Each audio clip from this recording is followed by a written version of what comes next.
The day I learned about becoming the next White House press secretary was the day I planned to resign from the White House.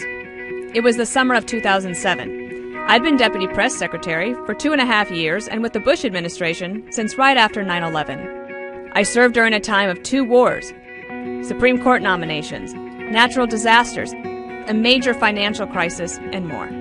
I didn't want to admit that I was tired, but one day that August I decided it was time.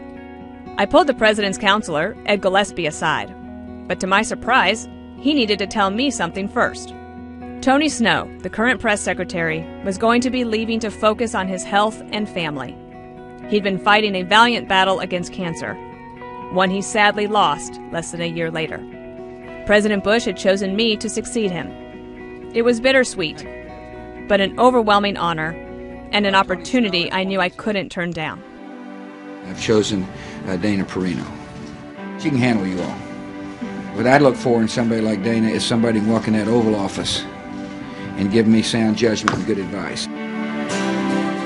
You never would have picked me out of a crowd and said, she'll be White House press secretary one day.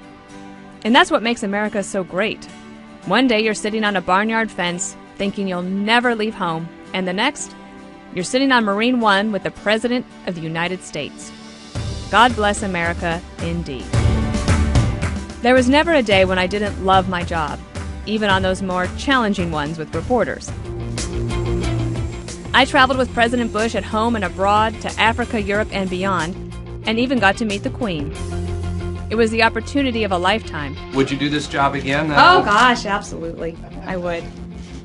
But I wouldn't do it for anybody else. In January 2009, I felt like everything was ending, and it was. But so much was beginning. I was very busy in my post-White House life, launching a business, and I became a contributor on Fox News. Then, in 2011, while waiting for my bags after a trip to Nigeria, I got an unexpected call. Fox was trying out a temporary show called The Five. Hello, everyone. 5 o'clock on the East Coast, and this is The Five. 4 years later, and you know the rest. It took a while for me to come out from behind my press secretary shell to just be myself. But soon enough, I'd gone from spelling out words like sex. It's not because they don't feel like having sex. And hell. There would be HE double hockey sticks to pay. To becoming the first and only woman on The Five to get bleeped. You want to look at a politicized Justice Department, you look at the one that I inherited, all right? And this message from our sponsors. I've never laughed so hard in a job. Yes. Violent mobs of teens have been tearing up. Go ahead, you can do it. I'm going to get fired.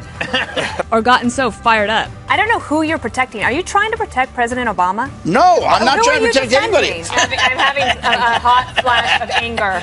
And that's usually when the look comes out. I've been told I was born with that face. I'm so grateful to be a part of The Five. I got a brother I never wanted.